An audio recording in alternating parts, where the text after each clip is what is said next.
coming tonight. So I'd like to give you a little bit of background first before we get into it. Thumb, could you please open the, not that far back. So first I'd like to thank our panelists for joining us here. We have Surapol Opasatien sitting next to me here. He's the Chief Executive Officer of the National Credit Bureau. Very happy to have him joining tonight. We have next to him Thitima Chucherd. She's the Director for Economics and Financial Market Research for the SCB EIC. Also fantastic. And Santi Chaisrisawatsuk, who is an assistant professor at the School of Economic Development, the National Institute of Development Administration. So these are three excellent economists that we have to speak about this very important issue in Thailand tonight. First, for those of you that are not very well esteemed economists, I'd like to define a couple of the key terms that we'll be using tonight, just to give you a quick background. I know many of you in the room are in the financial industry, so I won't dwell on it too much. But first, to understand household debt, it is all of the interest-bearing liabilities that are incurred by individuals or families. And what you'll get here are generally housing loans, auto loans, credit card loans. It does not include business debt, though many personal loans, or I shouldn't say personal loans, but many loans taken out by individuals can be used to start a business. So these are sometimes pulled in. The most important thing about this is when you hear about household debt, it is frequently discussed as a percentage of GDP. So when we are saying things like 90.8% household debt has reached 90.8%, that means that all of the loans in the country taken out by individuals or families are equivalent to 90.8% of the GDP. And how do we calculate GDP?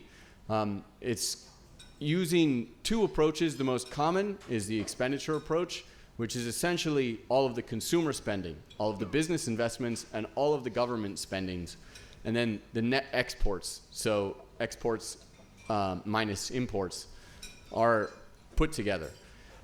This is sometimes done in the reverse, as is the case in many of the statistics in Thailand, where it's using the production method.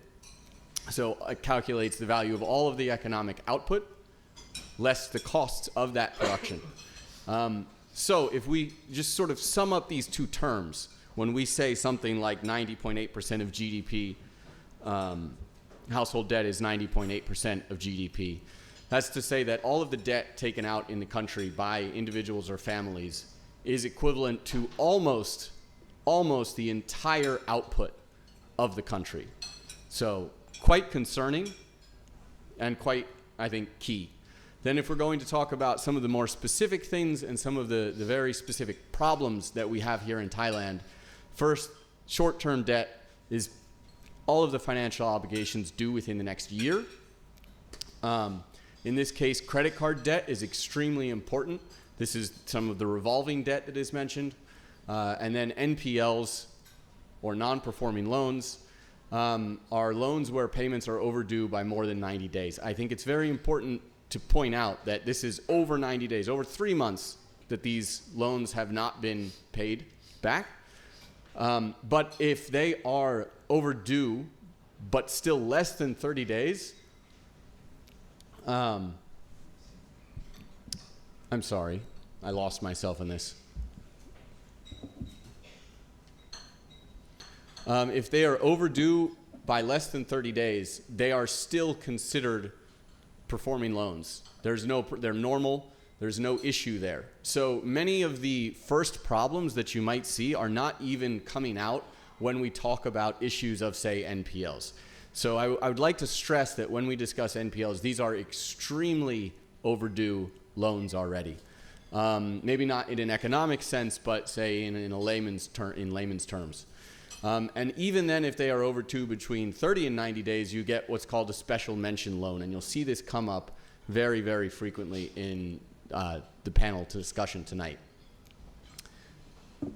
So some key statistics to review here.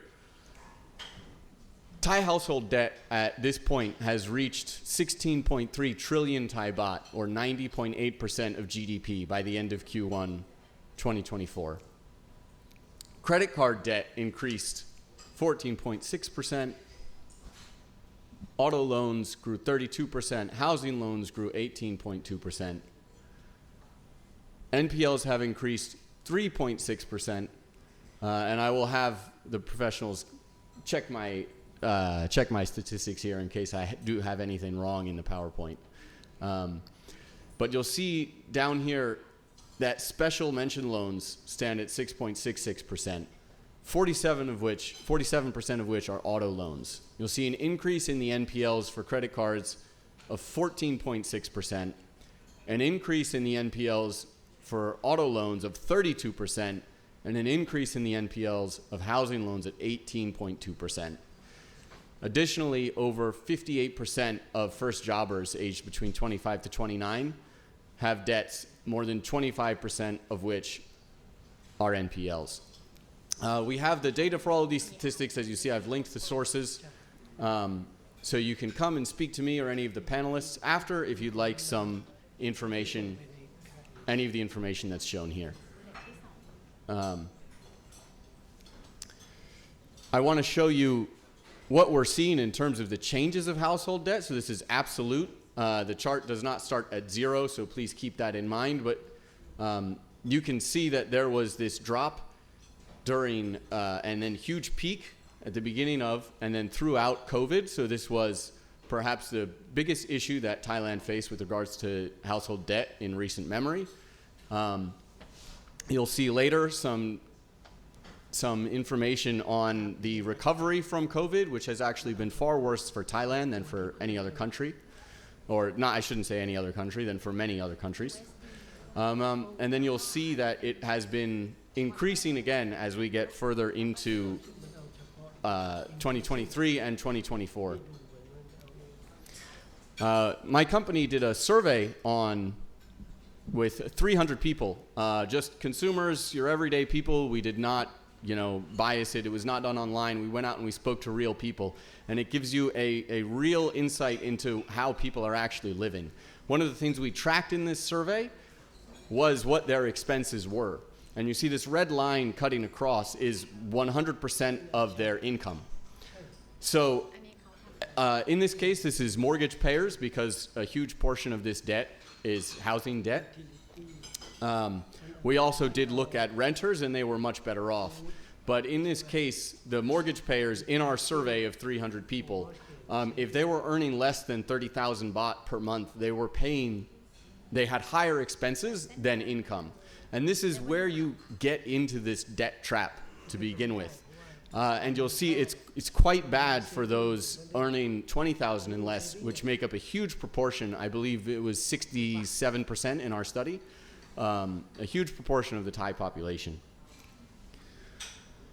Here you have another chart for the Thai GDP. And you'll see this huge dip in the COVID era. And then as we've tried to get back out, we've recovered a bit, but still have not made it back out of this COVID problem. And then you'll see the trend for Thai NPLs as well, which this big dip, again, please correct me if I make a misstatement here, but a lot of this dip in NPLs is actually due to policies set by the government, debt moratoriums, to prevent it from being so terrible for people. And then you'll see it increasing as we continue, where people have to come back and eventually pay this debt. The debt was not forgiven, but it was in fact just postponed. Again, as part of this survey, we take a look at a sampling of, we took a look at the new loans that were coming out, or that were taken out this year. So in our sample, a quarter of the people had taken out a loan in the past year, and a total of 8% of the sample, but about a third of the people that had taken out a loan had actually been doing it with their credit card. So you'll see this increase of credit card debt coming elsewhere as well. a lot of this debt is also grouped into many of these lower income categories. And so you'll see that here also as part of our survey, where you see the credit card advances, which is the red line there, grouped very heavily in the lower income brackets, especially below 25K per month. And then finally, I just wanted to point out, because we'll do a little bit of discussion on auto loans as well, that in this survey, if you look at that third of the pie that then subdivides into the smaller pie, a third of the people in our survey purchased a new vehicle in the past 6 months. So you see this habit of trying to go out and buying new cars that started, I shouldn't say started, but that became very popular during the new car scheme. It's still continuing, and there's still this push to, beat your neighbor. So that concludes my little introduction about the issue that we're seeing. I'd like to pass over the presentation to Kun Surapol first. Tam, could you please bring up Kun Surapol's presentation? And I'll pass you the mic as well, or the clicker.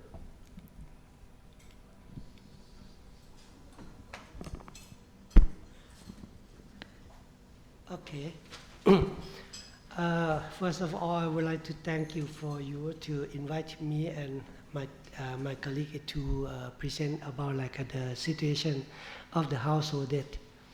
National Credit Bureau is keep all the data that the borrower is paid the debt. In our database, we cover 32 million people. 87% of the total household debt in the system. We not keep the information about a student loan, not in my database. And the loan from a saving cooperative is not my database. But all the 152 financial institute, from big to small, is our member. They send me the more than 100 million account. Loan account, all of the service is to our database.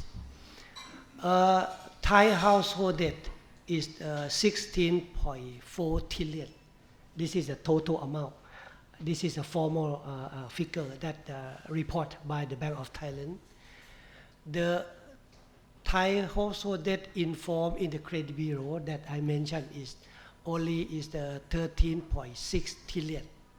Okay. Some household debt is not included. This is the presentation is from the Bank of Thailand to show you that we facing about the problem from the household debt more than 10 years ago. In this picture, you will see the red line. The red line is calculated from the household debt divided by the GDP, time to time. And the blue line is the safe zone from the international standard. When the household debt per GDP is over 80%, it is dangerous. It hurt about the economic growth and to create the problem. You see the first session from 76 go to 85. This is the time period that the ex-governor from Bank of Thailand is taking care. This part is come from the stimulus package from the government at that day. After the worst flooding in Thailand, the people is get the personal loan, a huge amount of the personal loan to repair their home from the worst flooding. We have the first car program, we have the first home program, we have the life program, and at that time the interest rate is very, very low because all the world is they have the QE program, right? Money in everywhere, the interest charge is really low. Interest charge is really low is create the loan demand for the people because the installment time to time to pay the debt is really low. But the second part is the next governor is try to be flash the curve to 80% of the GDP.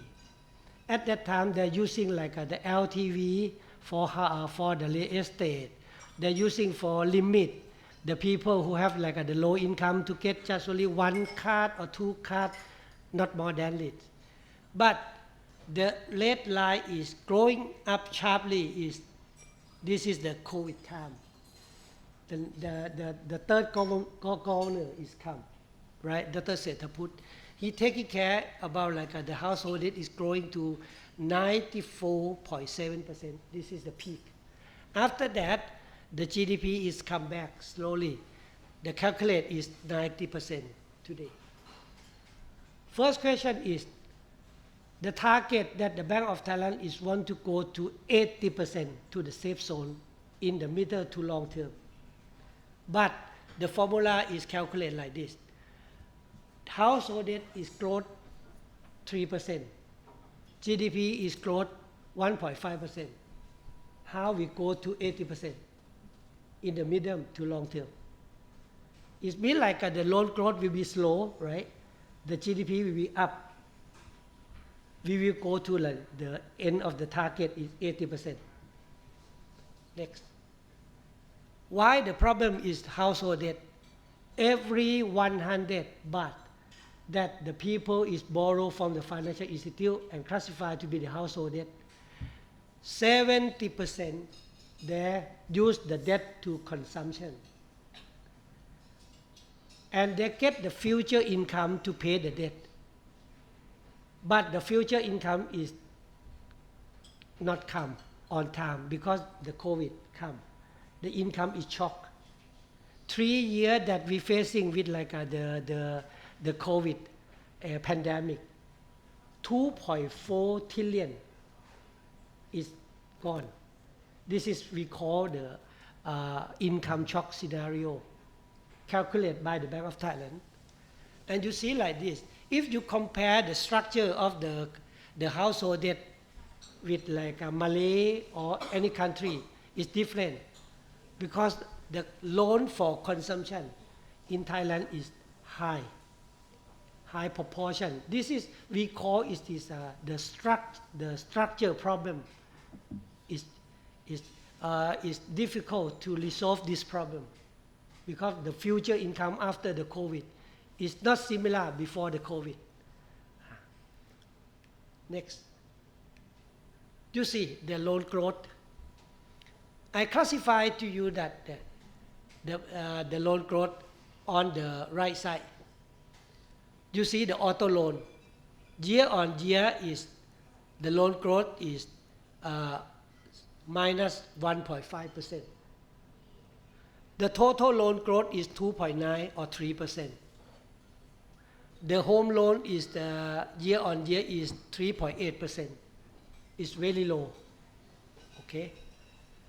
Again, loan growth is 3%. GDP growth is 1.5%. How they go to 80% household debt per GDP. You see like that I mentioned. And the serious today is, you see like in this. Oh, sorry. The loan to commercial loan. The commercial loan is mean like the small SME who take the loan for like the merchant, the food, the restaurant. They run the business, not the juristic person. They run the business like the people that you is minus, decreasing growth, right? The overdraft is minus. It means like the economy or the customer is gone. Okay. Next. This picture is the key that I want to show you that the IMF, S&P rating agency, all like the investor, they come to my office and ask for this. The red line is the non-performing loan, the percent of the non-performing loan. Today, the NPL is 8% of the total loan. And the amount of the NPL is 1.09 trillion. Total loan is 13.6 trillion. This is the one. And you see like the trend of the red line is growing up. Okay. The black line is when the account is going to be non-performing loan. This account is need to be restructured. We call the process restructure the bad, come back to be like the good. We call it a trouble debt restructuring, TDR. The TDR is going up, right? Today the TDR is on the first quarter is 1.07 trillion. This is another amount. But the challenge is the yellow line. The loan account that delinquent, overdue, but not over 90 days, they're classified to be like a special mention loan. Not bad, not good. Don't know that we go to NPL or come back to be a normal loan, right? They're going up 0.5% of the total loan, and the amount is 0.6 trillion. The trend is going up. It represents like the weak of the people who have the loan, the ability to pay of them is weak. And this is the clarified NPL. What the big problem of the NPL, the bad debt? The bad debt is you see like the home loan, housing loan. Year on year is 18%. The car loan, 32%. How many accounts that cannot to pay more than 90 days? You see like the account on the left side on the column of on the March, and you will see the 770,000 contract.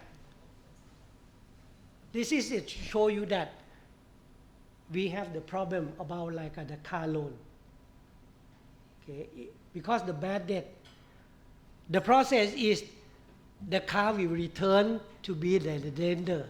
The lender will get the car to the second-hand car. If the car that the bad account is huge amount of them, the car to go to the second market is huge amount. The price of the second market will going down, right? But at the same time is the EV, the new EV is come. The people today is they have the two choice to buy the second-hand car with the gasoline engine or take the new one EV car.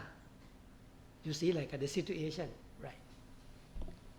And next, the special mention. This is the key challenge that to hurt our industry, our economy or not. Special mention, housing loan year on year is growing 15%. Credit card 32%. Why? One of the reasons is the Bank of Thailand changed the rule. During the COVID, the people pay the debt from the credit card. Pay the debt from the credit card. We call minimum payment. If you using the card 100 baht and the due date is come, you can pay 5%, okay, at the minimum payment. The Bank of Thailand changed the rule to 8%. We call the process is normalized. The 8% is start from the January of this year. and the people cannot to pay at the minimum 8% because the people have the too many cards. Average Thai people have the 2.6 cards per person. And you see, this is Q on Q is growing 20%. Year on year is growing 32%. Because they changed the rule to pay minimum payment from 5% to 8%. Next year we go to 10%. And you see like the growth of the SM, the special mention loan, total is growing 7.3%. GDP growth 1.5%, total loan growth 3%. Okay, NPL growing 15%. Special mention is growing 7%. You think this is a problem or not? Right? It's just like the US market that when the problem about like the student loan, right? Or the credit card. You can see from the Federal Reserve report. Okay, another one is I want to point out is inside of the household debt, some part is the commercial loan. The key is that this is like the liquidity for like the small people who run the business by themselves. Okay, totally of like the loan that provide to the people who run the business, the smaller business is 660 billion, include in the household debt. What happened? This, the red line is the same, NPL 10%. The trouble debt restructuring 10%. The special mention is 7%. The trend of the special mention is growing up. This is the slowdown of the economic today is hurt the small SME.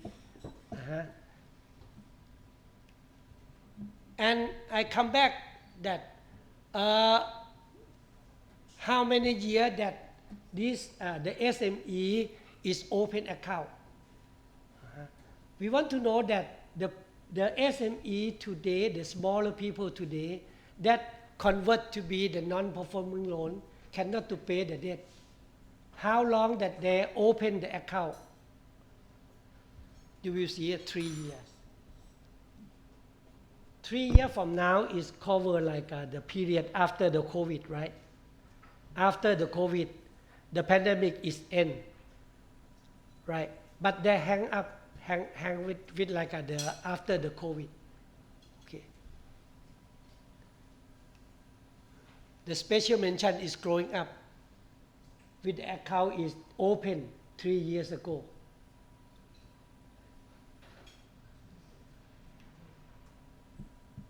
And this picture is photographed in Chiang Mai, northern in Thailand, on like end of June. You see like this? This is the situation, right? I will show you that.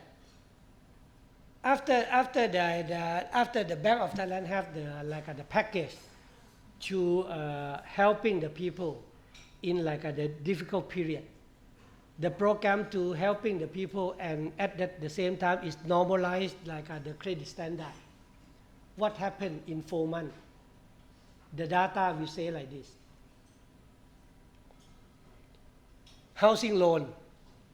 How many accounts that the people can get approved month by month? The April this year decreasing 24%. Some income level they apply for the loan, apply for the housing loan, the condominium, but the bank is reject. Today is a reject rate is going very high, right? Because they calculate ability to pay from the customer. They cannot to pay the loan. But the bad debt is going up. We hope that the resolution measure from the central bank will be helping the people is to easy to access, okay, and the bad debt is going down, but it contradicts housing loan, auto loan, you see. The financial institute who provide the loan to buy the car is very tightened credit risk policy. NPL, bad debt growing up. The credit card down. The credit card is down 24% from the bank. Three line is the blue line is from the bank, commercial bank. The yellow is come from the non-bank. The green it come from the government bank. And again, the credit card is growing up. And again, next year the minimum payment will change the rule to tighten from 8% to 10%. And you see like this. Every time that I come to my home, I will see like this. More than 32 years. This is the problem that I see every day, right? But we using the solution is the same in every year, right? Albert Einstein say like this. This is all my presentation, right? You will see the real situation is come from the real data. Okay, thank you very much. Thank you, Kun Surapol. So next we'll pass the clicker over to Kun Thitima. Just a note to Tham, please switch the order.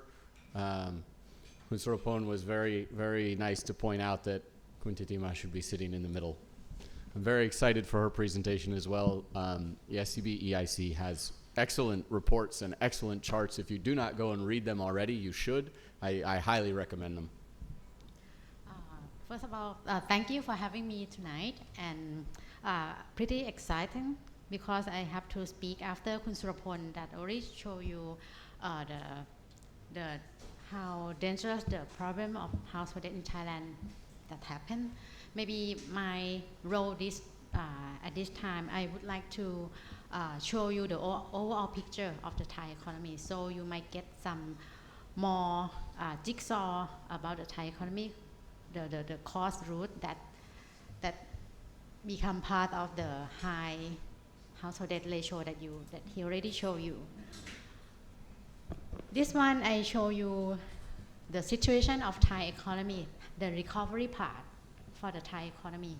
The left hand side, I show you the part of GDP growth for each year. Each line means each year. I start from pre-COVID year 2019 and collect the line until 2023. What the left hand side show you that at the beginning of the year, all the forecasters always have hope for the country that our GDP will return to normal pace, maybe 3 or 4% after COVID year. We see the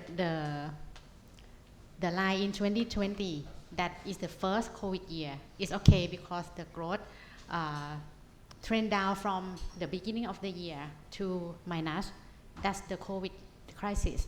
But in the next year, we also start from the good hope, and at the end of the year, it seems that the actual figure cut by half.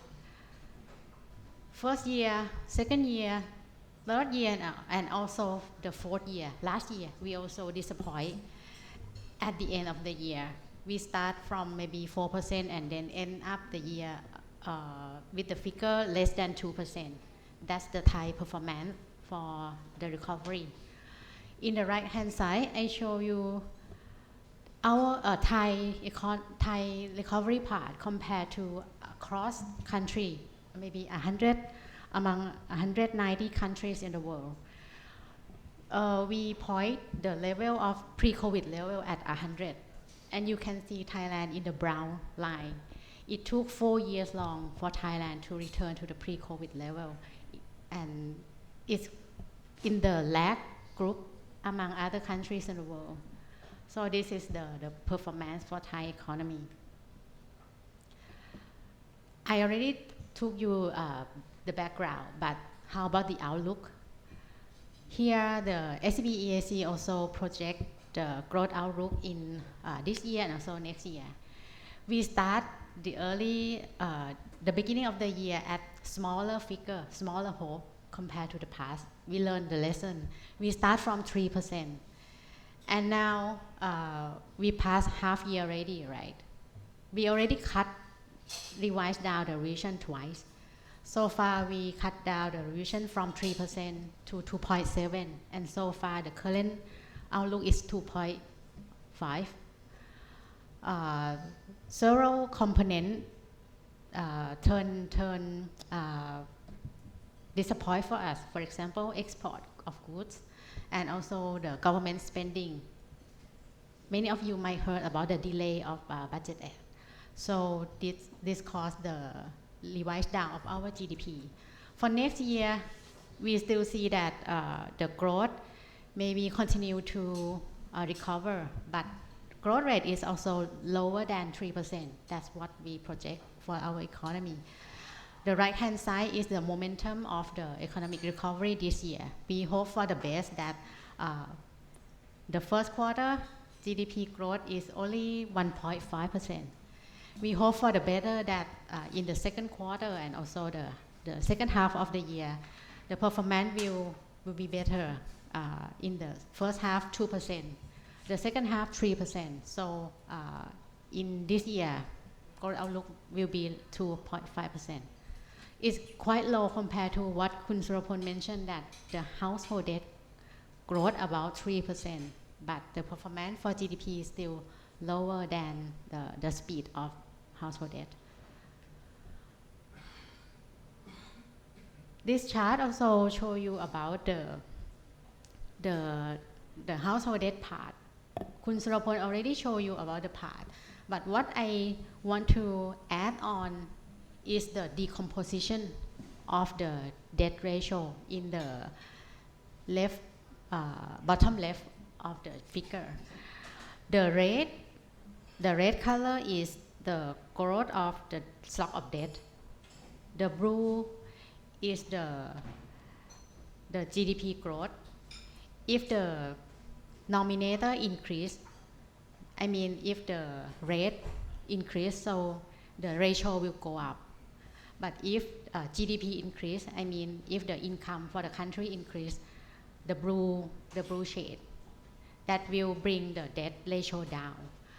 What I try to show you is that if we look at the peak of the debt ratio in 2021 in the COVID period, we can see that both color contribute to the higher debt of the country, but then you will see that the ratio trend down, especially for the last few years. Most of them just come from the blue shade, right? But the blue shade is nominal GDP. It's not only real GDP, but also including inflation in the country. But the ratio trend down in 2022 just a bit. That's because not just that our GDP is high, but that's because inflation is high. But when you see last year, inflation is quite low. So there is no help from inflation contribution.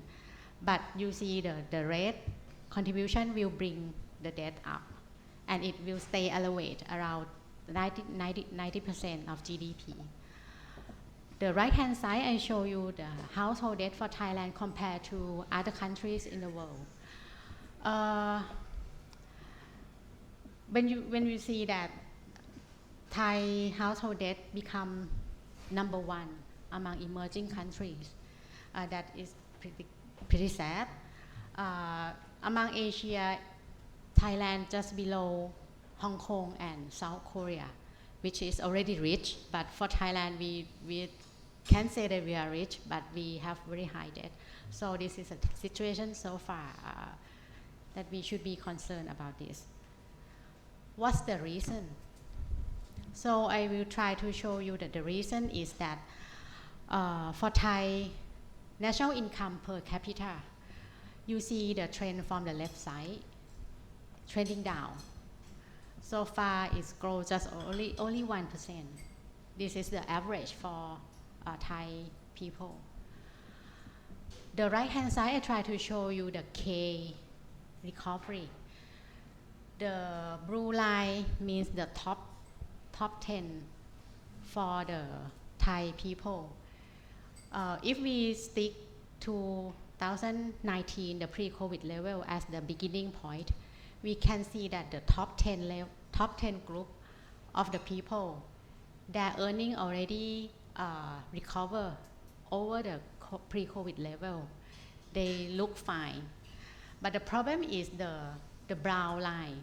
That means the majority part of the Thai people, the bottom 50, we can see their income still lag behind the pre-COVID level, and that will be the reason that they have low ability to pay the debt.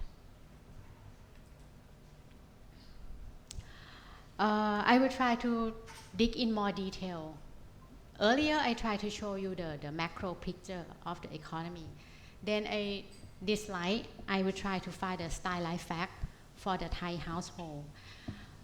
Here, at our, my colleague also tried to look at the Thai household from the National Statistical Office. They survey all the Thai household. And then we try to break into the group by income group. And we compare each group for 2 years, 2021 and last year. We try to see the change of their income recovery that show you like a short line. What we see is that the two bottom left of the income group, the low income group, the line is red. I put the line in the red color because their income declined from 2021. And for the other group, you can see the short line I put in the green color. Their income increased from 2021. So they look fine. But the second dimension, we try to dissect from the household data in Thailand, that we want to see the expenditure because we see income grow up, but we should compare with the expenditure as well. For the expenditure, I show you as the bar for each income group. I also add up some debt repayment on top of the expenditure because it's also called total expenditure as well for the household. The red horizontal at 100% is mean the borderline for any household that have income equal to expenditure. But you can see that for the income group that income equal to expenditure just migrate up to from 40 to 50K to 50 to 60K. What's the meaning? It means that this data is correct last year. That means for Thai household in the low income group, they become more fragile from uneven recovery or K-shaped recovery. And this situation also migrate up to the higher income group already. The second point is that here at the SCB EIC, we try to see the insight from the consumer behavior. So we have the survey to ask the respondent to do the online survey for us. We get the sample around 3,000 sample. And what interesting from this slide is that we see the low income group. They don't have emergency saving. If any unexpected event comes up, among 70 or 80% for the low income group that I point in the red box, they don't have money, they don't have saving to run their daily life. For the right hand side, it's also the same that this low income group, among 1/3 of them, they don't have any insurance to mitigate the expenditure risk for any unexpected event that happen. The next insight, we also ask them about the difficulty that they have enough income to cover the expense or not. And you could see that the problem just expand to the 50K baht per month already. And the right hand side is the result that show that we asked them about the debt repayment behavior. We asked them whether they just pay minimum payment, as Kun Surapol mentioned, or they sometimes they think they can make a default, the debt default. What the reason show that in the low income group, the brown layer that cover the proportion of the respondent that say they just pay minimum payment for the credit card, or they just let it default.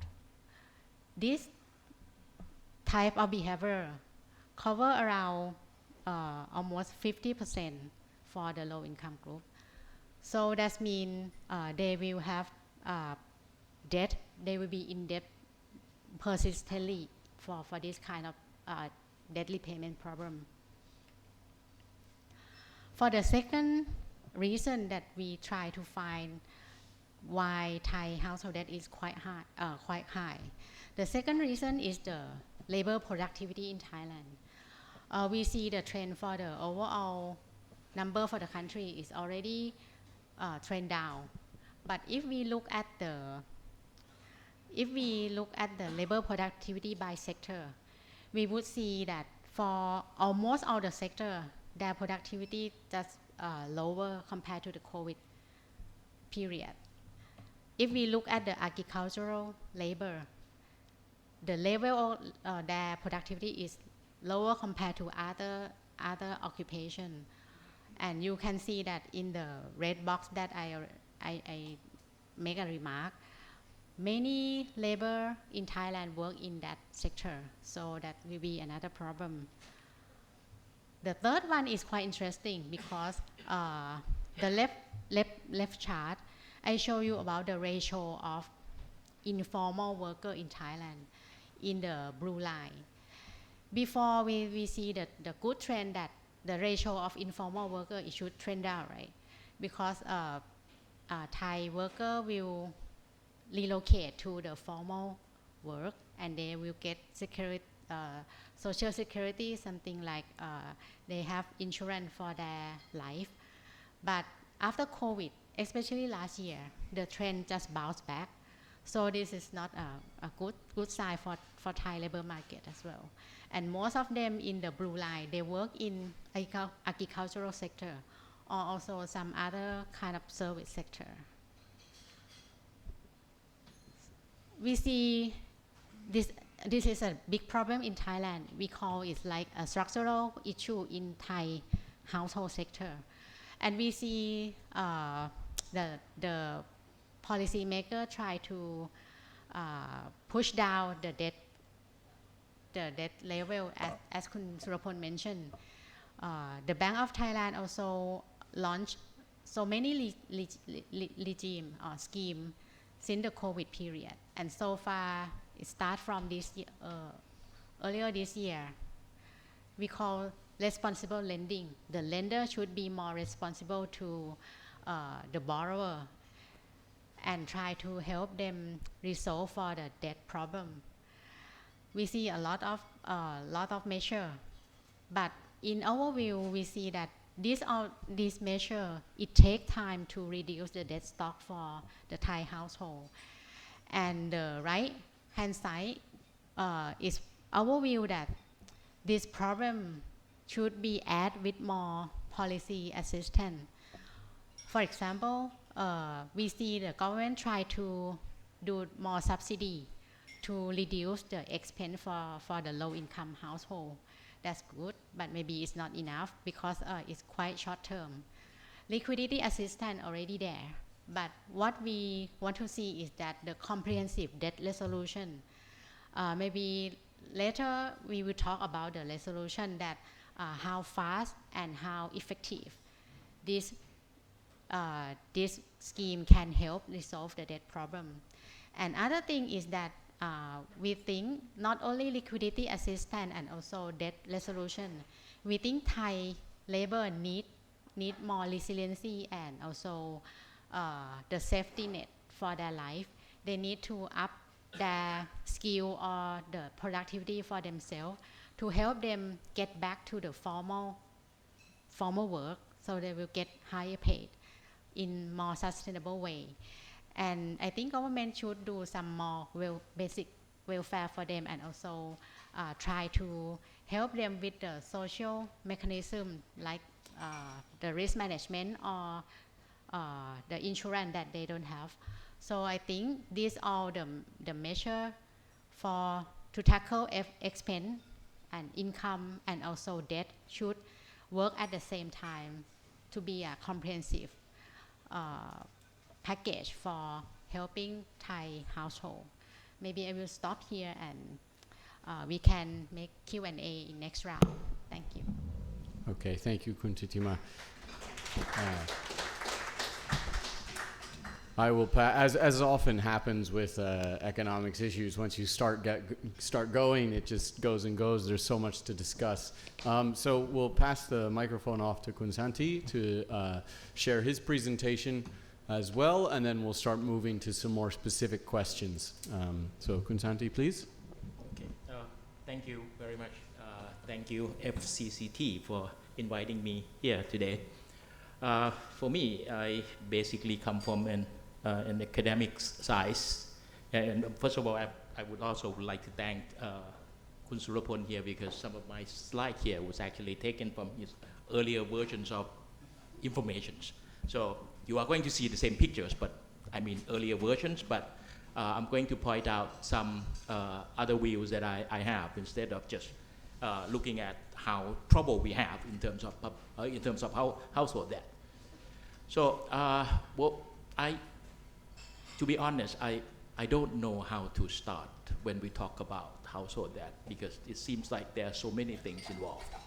So what I did was I tried to simplify that and see, well, as a household, what do you do? At the beginning, how you get, why do you have that at the beginning as a household? It appears to me that, well, there are two main reasons. The first reason is, well, you have liquidity problems. You have expense that you cannot cover with your income, so you need to borrow.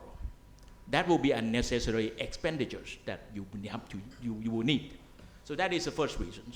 The second reason is financial management over time, meaning that you need something that you are going to use for a longer time period, like cars, homes, housings.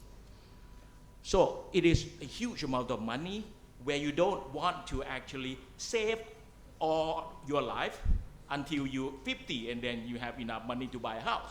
You want to buy a house when you are 30, 40s, and then you live in the house at the same time you actually repay the debt. That is basically two main reasons that households are going to get into debt. Yes, there are going to be, I don't want to call them bad households, but They mismanage. Okay, they overspend. They have too many expenditures unnecessary, or perhaps maybe some other expense. And a recent survey from the Bank of, I don't know, one of the banks in the US was actually talking about new generations was actually willing to actually borrow to travel, which does not happen for those people who are in the Gen X type of people who are thinking about work, save, and then we go travel for leisure. So household debt will actually based on that. So from an economist perspective, you do not have problem with that, household debt, especially if it come out of those two reasons. The only problems that we have is that, well, can you repay the debt? So basically what we term it as debt service ratios, right? So debt service ratios basically measures that, well, you borrow money from someone, can you repay that debt within time, according to your agreement, according to your contract? So with that starting point, I go out and actually check at the beginning. Well, to be honest with you, I never been in the panels that I will get the chance to talk about household debt in this type of capacity, because nobody want to listen to me talking about household debt. But it's okay. Well, I was actually assigned to talk about, well, when you have household who have debt, what the impact that they have in the economies as a whole. So you're talking about not just one household, you're talking about many households in the countries. What if they have debt all together at the same time? At certain level, was it bad? Was it bad for our countries, especially for small countries, developing countries, to have debt? From an economic perspective, you even talking about, well, does the country who's actually benefit from having debt? In some sense, you actually borrowed, you created more values, and then you can actually repay the debt. That was actually stimulate growth in the futures, which is not bad at all. Why would we worried about that household debt? So that is my starting point, and I actually studied out and I actually go out and actually check. This is the number that I have. On that, my right-hand side pictures, talking about total debt, global pictures. Globally, we have about 350 trillion of that. In that 315, there are three different categories of debt that we have. We have government debt at 91.4.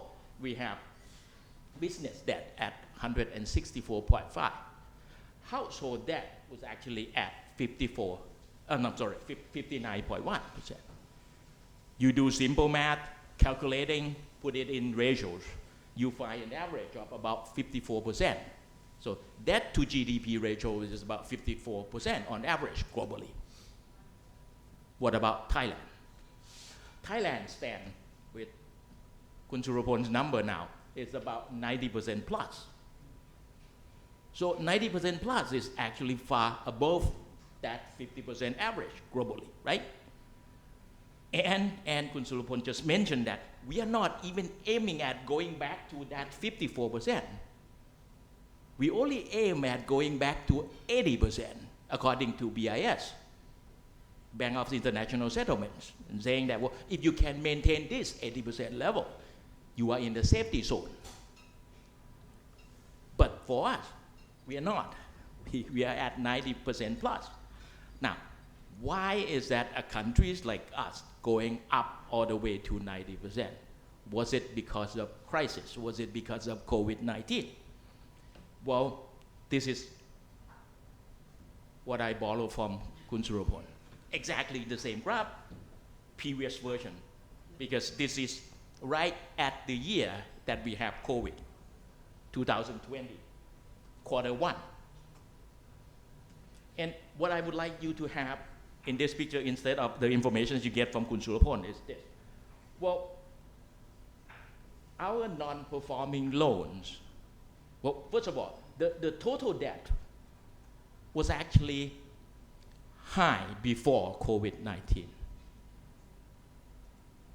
It doesn't mean that because of COVID-19 push it up. It doesn't mean that because of COVID-19 make household to borrow more. Well, in fact, if you go back to crisis in 1997, our debt to GDP was actually going down after the crisis. The reasons that we have the number going down was because, well, people cannot borrow anymore. We are in crisis. Financial sectors, financial institutions does not allow you to borrow. So what you see in these pictures is that what we start to see the red line, which is NPL, going up, not because COVID, before COVID. We already have this problem before COVID. And that is why you have that TDR line, that authorities set up this program to actually help solve this NPL problem so that it does not go even further. So that is one thing that we did to help us protect. Unfortunately, that NPL numbers you see from Kun Surapol, it does not stop there. It's still going up after COVID. So that is basically the pictures that I would like you to see why we think it is the problems. Now, this is also borrowed from Kun Surapol's information again. So we go down and see, well, at what age of the household you borrow for what purpose? So you see in these pictures that, well, the upper pictures, the upper graph talking about the amount of debt that people borrow. This represents household behavior, borrowing behavior in Thailand. This is what we do. We go to school, graduate, get a bachelor degree, you find a job. At about the age of 20, you start working for a couple years. The first thing you do is buying car. That is why you have traffic in Thailand, in Bangkok. Well, we buy car at the beginning. The first thing we bought, we borrow, and then we buy car. And then you work for another period. Then you fall in love, get married, setting up a family. That is the period where you start needing a house, because before, when you start working, you still live with your family. That is what we have in Thailand. We don't like maybe most of the Western countries where you go to universities, you are on your own now. You're not living with your parents anymore. No, not for us. We actually stay with our parents at the first stage when we actually work. So you are going to start having housing loan after that, because you are going to get married, having your own family, you move out, you buy a house, you need to buy a house. And that is what borrowing patterns, household borrowing patterns are going to be. And then after that, you see an increasing proportions of personal loan, because, well, when you have family, you need to spend more, right? And then right at the end, you are going to have some credit card needs, and then you are going to have some health expenditures coming in later at later age. That is basically what debt patterns we have in for household debt. And then in the bottom part, we're just talking about with that borrowing, what proportions you have become bad loan. Okay, so that is basically the proportions. Now, Kun Surapol even go further, give us this graph talking about generations. And he was actually pointing out this, that younger generations start to borrow more than it was before.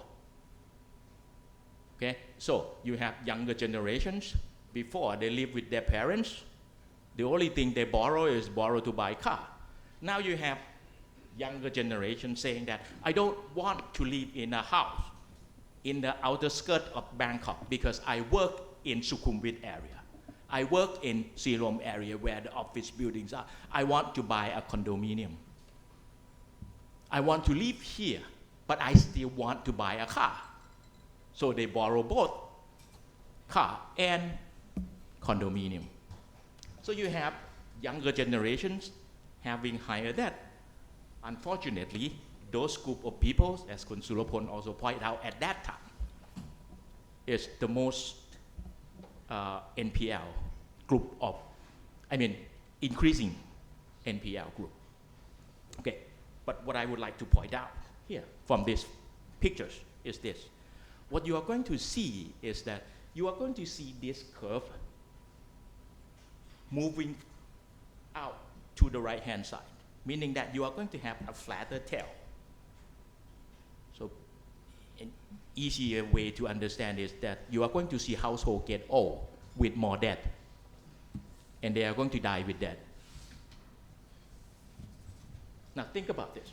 If you see this Gen X columns, you are going to see these people who age about, say, 40 plus year. These people who age 40 plus year, in the year 2020 when you have COVID-19, this group of people is the persons who are most unlucky in the world, because in Thailand, this group of people have gone through 3 large crises. This group of people, you think back, they were born and start working when they age 20 or 21, when 1997 crisis hit. So when they start working, they got hit with crisis. Okay? Now, if they can go through that, in 2008, they experienced another crisis, which is hamburger crisis. Okay? Now, the third crisis that they have to go through was COVID-19 crisis. So this group of people, tentatively, if they have that, they will not be able to service their debt easily. 1997 might be easy if you go back to our GDP growth period. From 1997, but yesterday was the celebrations of 20 years. Oh, no, I'm sorry, 27 years after COVID, after the financial crisis in 1997. I was getting this information from a seminar organized by Thai Economics Associations last week. Thailand GDP growth was actually separate into 3 periods. After 1997 to the hamburger crisis, about 2008 to 2010, we have an average growth of about 8 to 9% GDP growth. After that, we can only manage about 5% to 6%. Now, in this current period, it is about 2.5 to 3, right? Yeah, 2.5 to 3. Well, that is my guess. That is my number that I use for my forecast. I don't compete with EIC in terms of economic forecast. But anytime I need to forecast, I come up with 2.5. Whatever happens, 2.5. And it will be 2.5 for, I don't know, maybe even Kun Surapol retire. So your income does not grow, but debt is growing. That is what happens to Thailand. And those group of people are going to move to older age. Now, what is wrong with getting old? Getting old, you have less chance of earning money, right? You have less chance of earning income. You cannot finish your debt before, then you are going to have debt carry on. So that is part of the problem. So this is what I have as an aging society. Thailand is one of the Southeast Asian economies that are actually getting old really fast. The numbers on my right-hand side telling you that a median age of Thai populations is at 42, which is older than Singapore. Singapore is at 39. What it means is that you have about half of the population who is older than 42 right now. Now you have to think about, well, if you have a lot of people who are actually getting old and having more debt, then how are we going to take care of that? So on top of that, this is old number, okay? Thai household was actually living, part of that, especially those low income group, was actually living on welfare. Those are the top 3 government welfare expenditures that we spend on. We spend the most on educations because we are actually having those free compulsory educations that you can actually go to school for free for every kid. You have health service because you have health coverage. That is health welfare. And then the third one is you're talking about the welfare that you provide for aging populations. What I put in this is basically to tell you that, well, all of those expenditures are going to be larger now. This is the number in the year 2010. I intentionally put it in 2000. I can update that, but I mean just to give you the pictures of, well, 10 years gone by, these numbers are going to go bigger. And as of 2003, we have spent 90.2 billion on this welfare program in terms of baht, okay, on this welfare. This welfare never go down, I mean expenditures. You don't have politicians coming in and say, I'm going to cut down on this program, right? So what I try to conclude here is that 3 things are going to affect when you have higher level of household debt. The first thing is basically, well, all these 3 things is actually happening. All these things are happening now in our economies right now. Is that the first thing we mentioned is that we have slow growth, slow recoveries.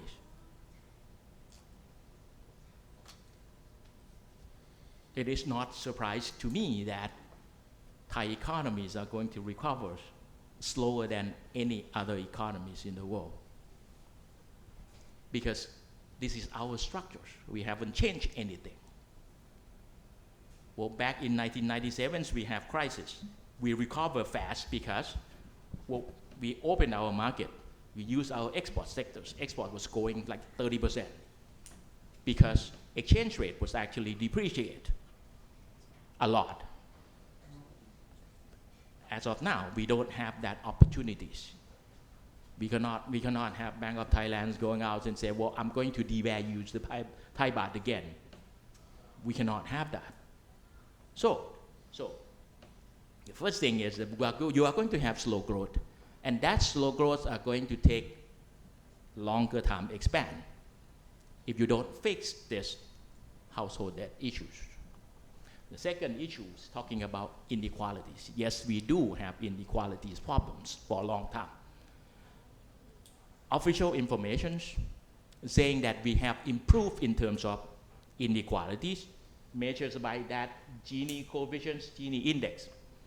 We have gone down from 0.56 something all the way down to 0.433. But even for 0.433, it's still among the highest. And if you consider this, part of those poor income households was actually taking that government transfer as part of their income. That is why their income gap was actually narrow. So if you take that government assistance out, the gap even wider. So we have that inequalities impact for the second one. Now the third one, I think we are going to get, I mean, if we keep this for a longer period, you are going to get into this cycle, this trap, where you have high debt, which lead to slow growth. It's very difficult for household to generate income. Eventually, household spending, they are not going to put their money, their expenditures priorities as repaying the debt putting your money in your kid educations, putting money in terms of training so that I can get better, so that I can improve productivities. Those items are going to be in the last category. So you are going to end up with lower productivity growth, and then with low productivity growth, nobody wants to invest in your countries. Business are not going to invest in the countries. You go back to that higher debt. You're going to go into this as the third impact. So for me, as a conclusion, I think you are going to get that three impacts. You are going to have slow growth, you are going to have more inequalities, and then you are going to get into this trap. Okay, thank you.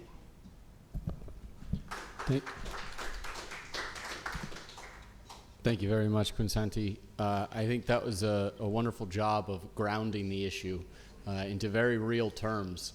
So I won't take too long to, I have a few questions prepared, but I'd rather just skip them. I think our guests would like to ask their own questions. But first, before we get to that, I think the most important question to ask of all three of you is, what can we do about this problem now, especially in the short and medium term? What can be done? So I'd like to pass it to Kun Surapol first, and then if we can please keep our comments fairly short to get to the Q&A session soon. I'd like to hear from each of the three of you. Thank you. From my job is to put the data to the policymaker and to show them that what will be happen. The realistic from the data is showing that. On the short term, how to helping the group of the people who cannot to pay the debt. The Bank of Thailand is issue the program is responsible lending. It means when the bank or the financial institute is provide the money to the customer, right? They will taking care this customer until the loan is closing. Okay. If the customer cannot to pay the debt on the period that delinquent 1 month, 2 months, or 3 months, the Bank of Thailand is said that to mandate the financial institute to offer the restructuring program. We call it a preemptive debt restructuring to help the people before they go to the bad debt. Okay. And if the people cannot to pay because they lose the job or the company that pay the money for them is closing, okay, they go to the NPL stage. The regulator said that the financial institute must be offer again trouble debt restructuring scheme and to helping the people again at least one time. And within the period 60 days that the financial institute is offering the restructuring program, they cannot to sell this account to the asset management. This is the program. This is the way in short term. But the debt problem is cannot to resolve definite if you have not the more income. Some group that push the lender is to down the rate from 7% annually to 5%. Okay, extend the tenure. Today, some group extend the tenure. Okay, to pay the debt until 75 years old. The debt rate in Thailand is 74. Okay, some group is pay the debt until die. We call debt until die. This is the tragedy, right? Okay, but this is the short term is invite the people come to join the program is preemptive restructuring or trouble debt restructuring. They mandate the lender to provide. The long term is how to build the new S curve to shift the GDP or the economic growth, because without the economic growth nobody can get the more income. If you have not the more income, you cannot to pay the debt. This is the way, because we are not like the US. We cannot to print the money. Okay, we have the condition, right? And today is this is what that I call is the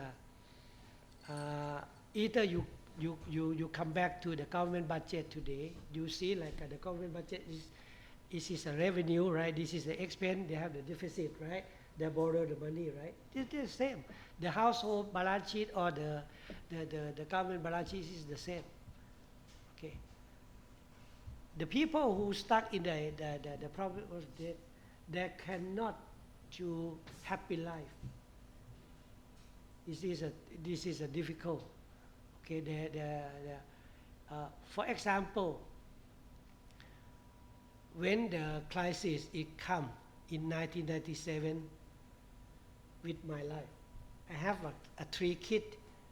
Okay, 1 home, 1 car, borrow the money, okay, have a debt.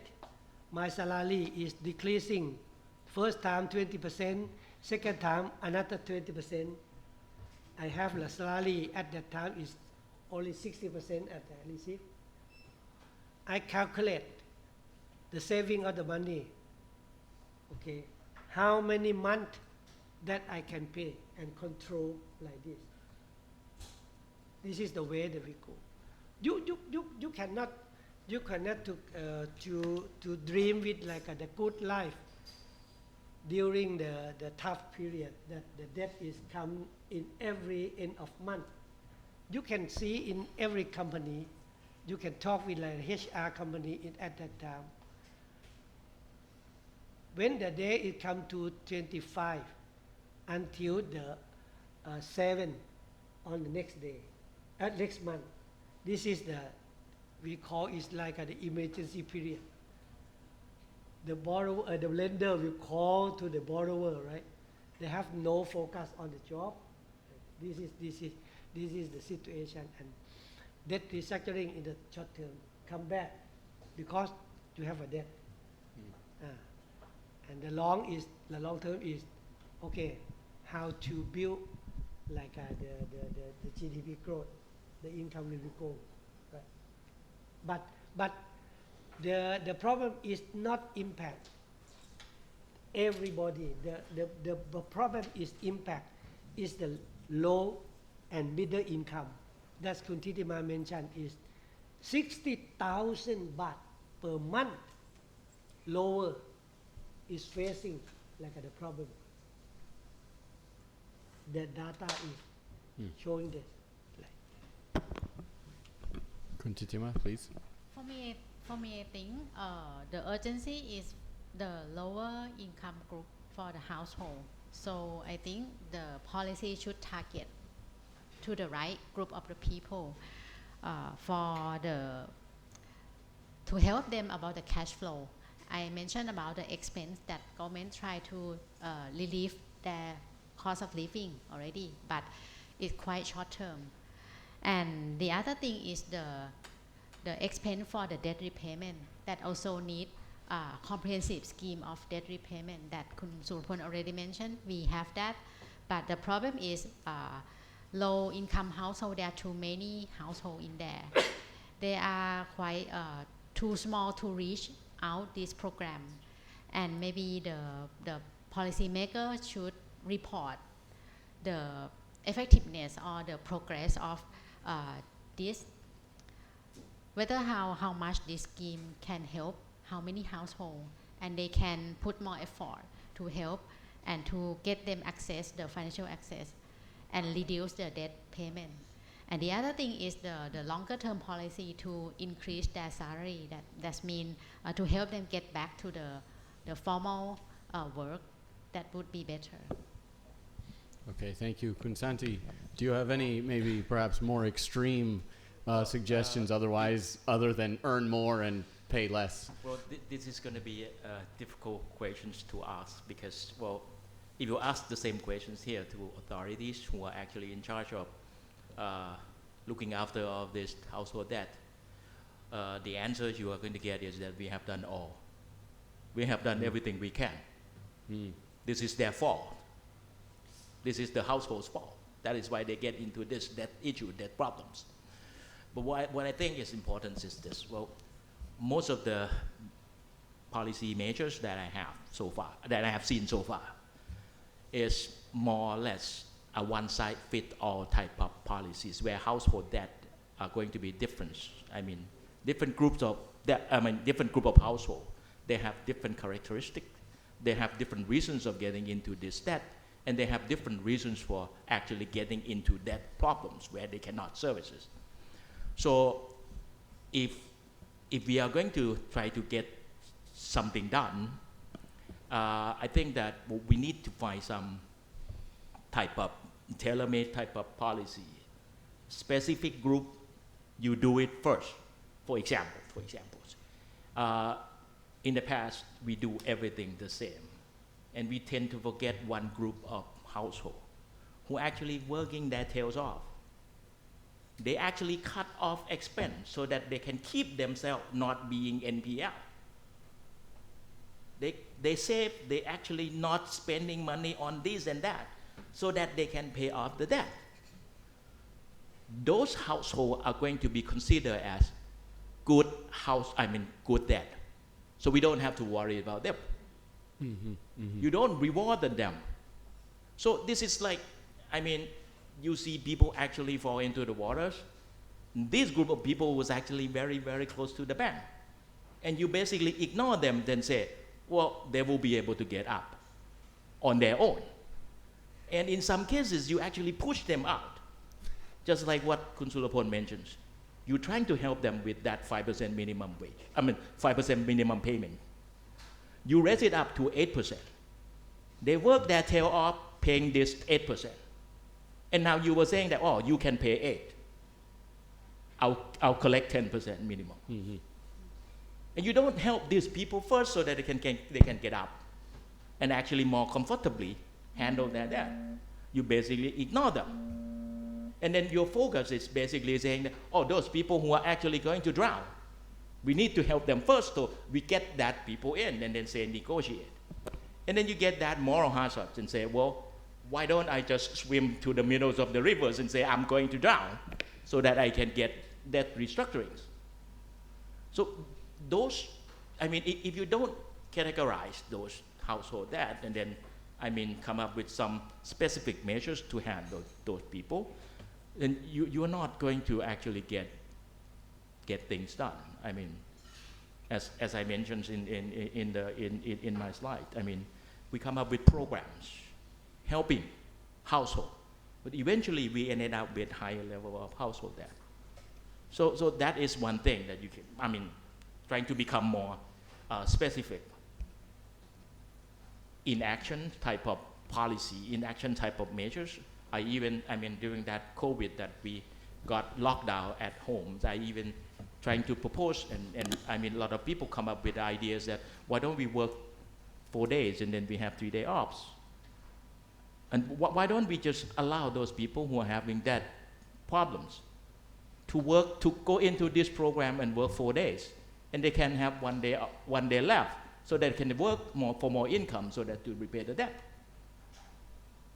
Can we have that kind of program? It could be social work, it could be anything. The government can actually help out on that. So that is what I think is going to work the most, rather than come up with huge policies and say, well, we have this debt clinic open up at every province in Thailand. What I was actually telling them that, well, those people who can walk up to this clinic, they don't have problems. Those who have problems cannot even find this clinic. So if you're going to fix that, then you need that type of policies, I think. Thank you. Okay, thank you. I think to add up the one point, when you asking the police, the government officer who taking care of this problem, they have no problem. Okay, the people who Yes. have no problem and to resolve the problem is different.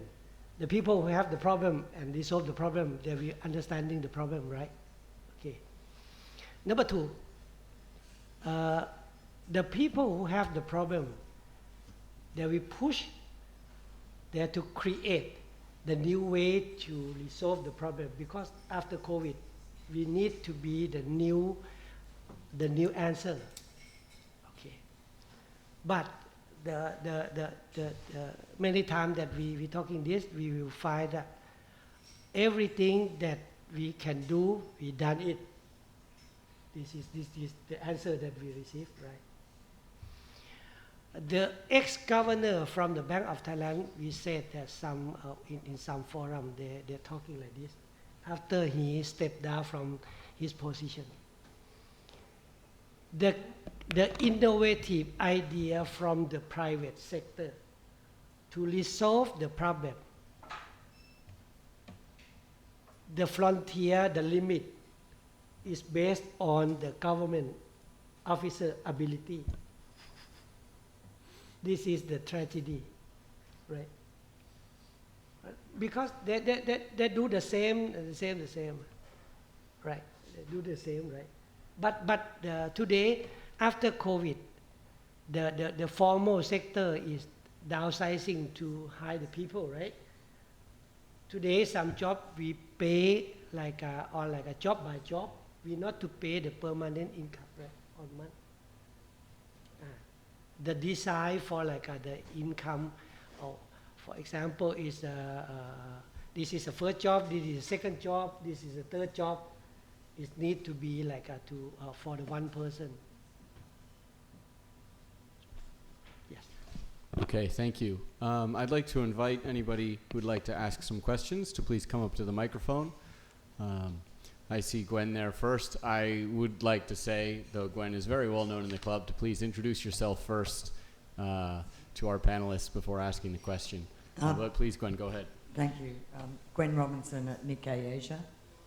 Thanks for excellent presentations. They were really good. Actually, I was though quite interested that none of you, or none of the data appears to take in also the enormous black debt in the economy, the loan sharking, and particularly amongst the poor.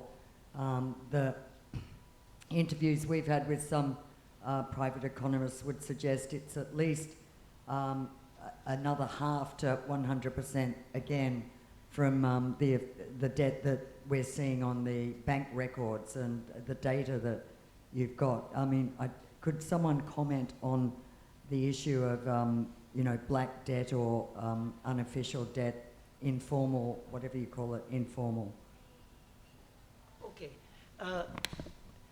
In shark loan market, I think is to be clarified that informal market is stands still in the Thai economy, right? And informal market, they're helping the people sometimes is to smooth consumption when the incident is happened, right? Because this group, it cannot to access in the formal market.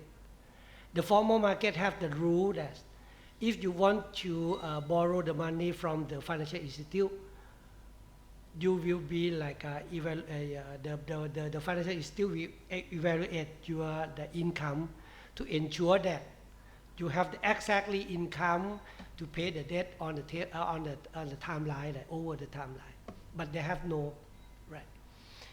The informal market separate is two. One is the regular. For example, is you can get the gold, give the gold, get the money, right? Something like that. And another shark loan market is dangerous. They collect the loan is using like an extremely, right?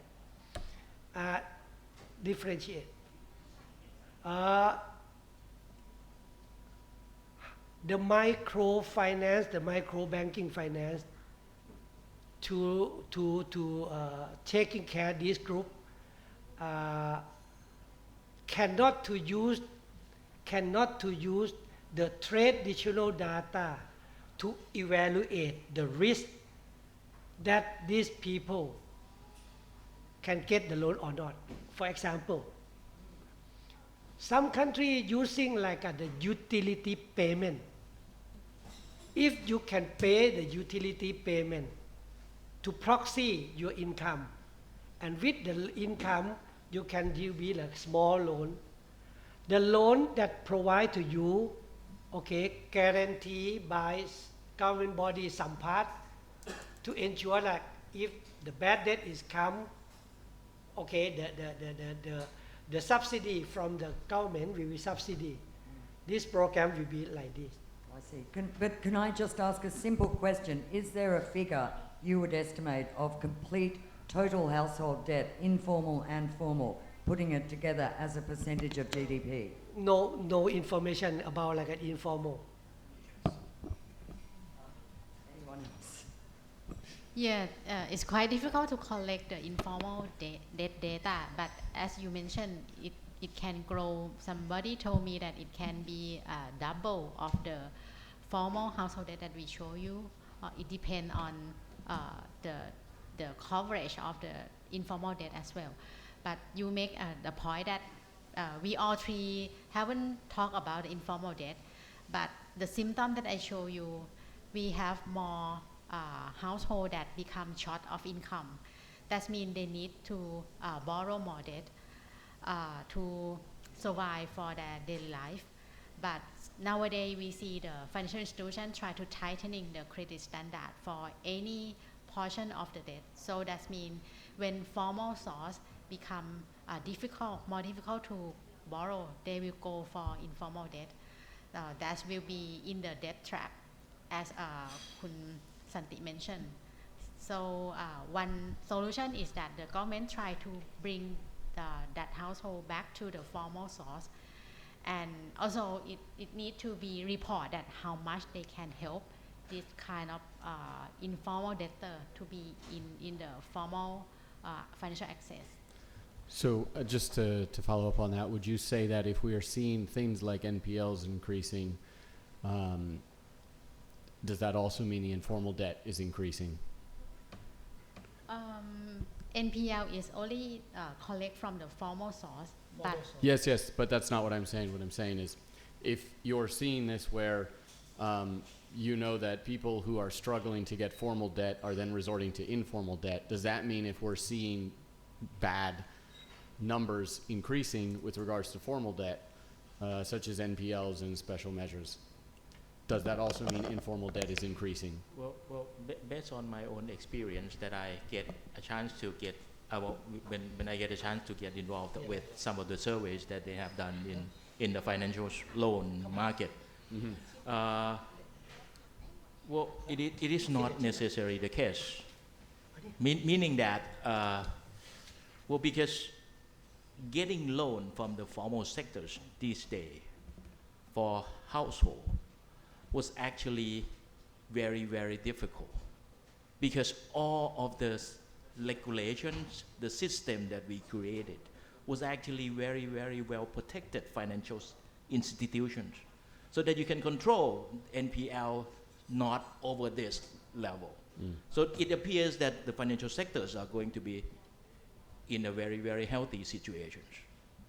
So household would actually voluntarily go to informal sectors, knowing that you are going to face high interest. But the only reasons that they mentioned was that it's easier to get loan, faster, because I need money now, I need money today. Otherwise, I don't have, I cannot survive. I cannot wait until tomorrow to get my documents and then go get an approval from the bank. I need money now.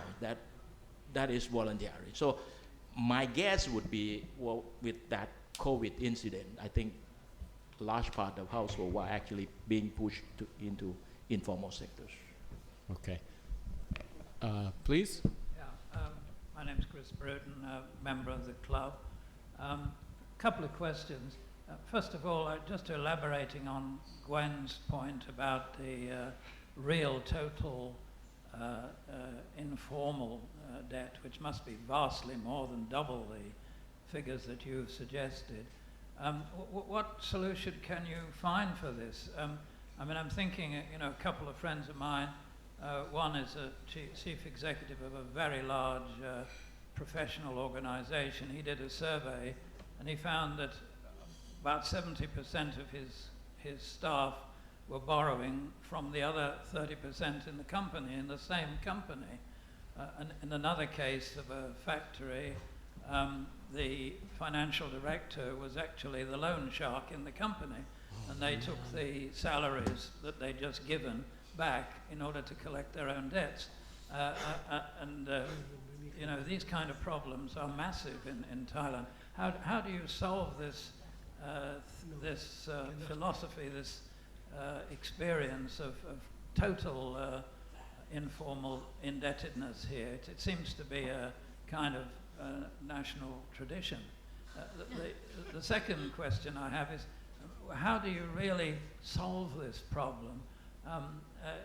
If you, I mean, you could solve it by just writing off all the debt, but that would cause the banks to go bankrupt, or you could massively increase salaries, in which case the companies would go bankrupt. Or you could have massive inflation, a sort of Argentine inflation, where all the debt goes to zero, which is a solution that some countries have adopted. Or should you be using the Thai solution, which has just been found, of same-sex marriage, so that all the men marry men and all the women marry women, so you have no more children, and so we can save a lot of money. What's the solution that you could really offer, which is practical? I'm thinking of countries like, you know, the Scandinavian countries, particularly Denmark, where you have high taxes, people have very similar incomes. You know, the rich and the poor are not very different from each other. Here in Thailand, you have, I think, the biggest discrepancy between the richest and the poorest in the world. You have massively rich people and you have massively poor people. Is the solution social policy where people are much more equal and there isn't this discrepancy? Then we wouldn't need to have all this borrowing. Thank you. Thank you, Chris, not only for your questions, but your comments. The whole audience was snickering. That was a treat. I do want to highlight his examples of extreme solutions. This is something I wanted to push you all to talk about as well. Many of the comments you've made have been about these very muted, very cautious, you know, oh, well, you know, if we just get people to increase their skills and increase their salary, eventually time will solve the problem. You know, like, please deal with some of these extreme solutions that are out there as well. Before the COVID, I think they have some thinking about like the new initiative. We call it a negative income tax. Negative income tax is mean like some certain of the group that the income is low, and we have the benchmark that the income that they can survive is in this a certain level. The shortfall of the income that they can do and the income that shortfall is close the gap with like the government budget. But in the some certain level, we call like the negative income tax with the certain amount of the group. For example, the people who like classify like the low income group or the poor, who get some like the stimulus package from the government in terms of like the health care or something, okay, we calculate in this group. And until now is we have the figure is 15 million people who classify to be the low income and need the help. Okay, and the ex-government is try to helping in this group. We call like a social safety net or something, but the permanent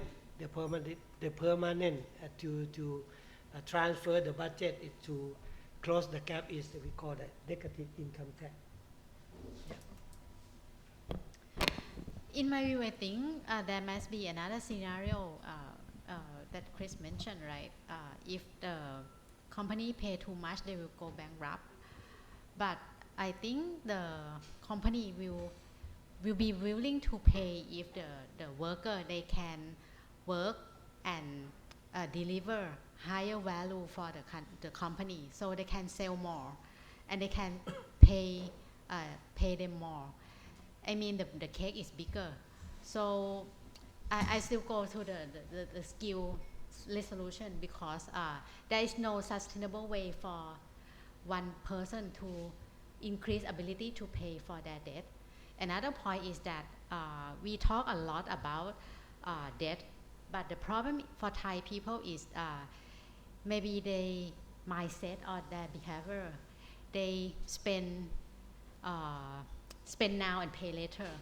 It seems that this is a normal culture, but I think another way is try to educate the financial literacy or the behavior, and that also reduce the expense for them. In another way, they also try to increase their salary. That should, if they have a higher ability to repay the debt. I do think that a big part of the problem is the failings of the Thai education system, but I don't think that if we begin fixing that problem now, that we won't be in much worse waters 20 years from now when that finally takes effect. So I hear what you're saying, but you know, give me something a little better, something a little more immediate. For me, I think formal education maybe is not important any longer. So the skill is more important, skillful. And I think nowadays trend change. Company need worker with more digital skill or technical skill that they can improve efficiency for the company. So I think it doesn't require the education, the degree, but each labor need to improve themselves with the, I think, so many ways that they can upgrade their skill and they can increase the pay. If this company pay them less, they can earn more skill and then they can apply for other company that can value what they can deliver to the company. So there's no obstacle for them to improve or enhance this capacity. Okay. The promotion or the manner that to create buy now pay later in some country that the credit bureau industry is talking about, like a buy now pay later, right? The program is to buy like some shoes and smaller amount to starting buy now pay later, but BNPL, if to add two in front, to BNPL if you're using like this product.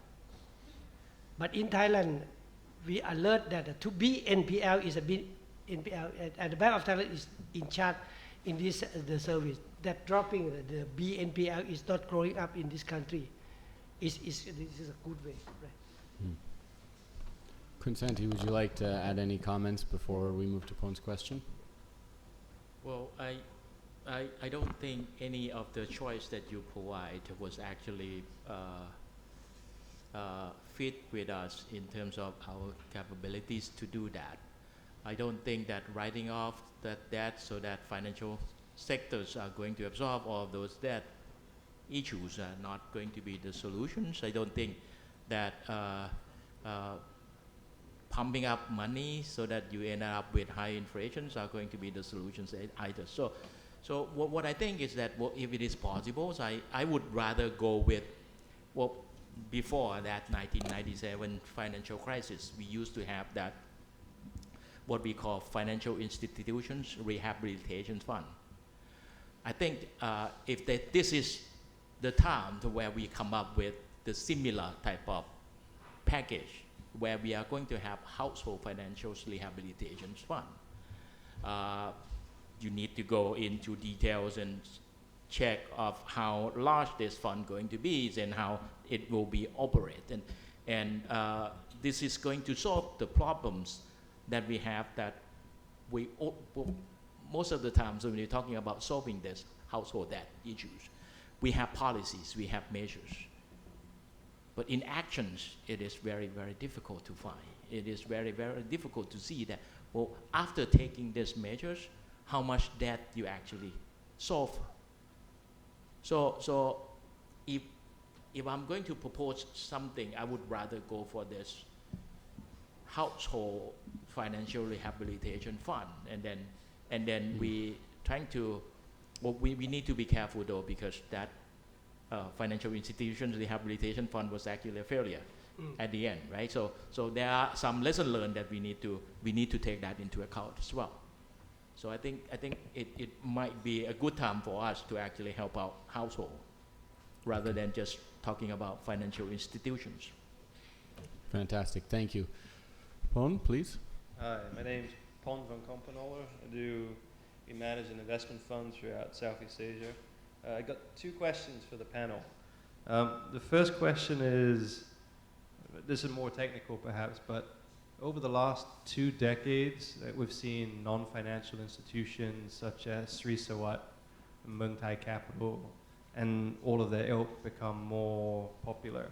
And I am just curious, is a reason why we see a high household debt to GDP over the last 2 decades because the informal debt has now become formal debt because of this access to capital from companies like these ones? And then my second question is, over the last, say, 12 months, Thailand's government didn't quite exist maybe Thailand didn't really have a government for 6 months, no working budget. The budget actually only started to be approved and spent starting in June or July of this year. So hypothetically, we're looking at a 2-year budget spent over 1.5 years. Is there a possible scenario where the GDP number looks better than what people expect so that we don't go down a massive debt spiral? Okay, thank you. Thank you. The second question is some research they're talking about like this.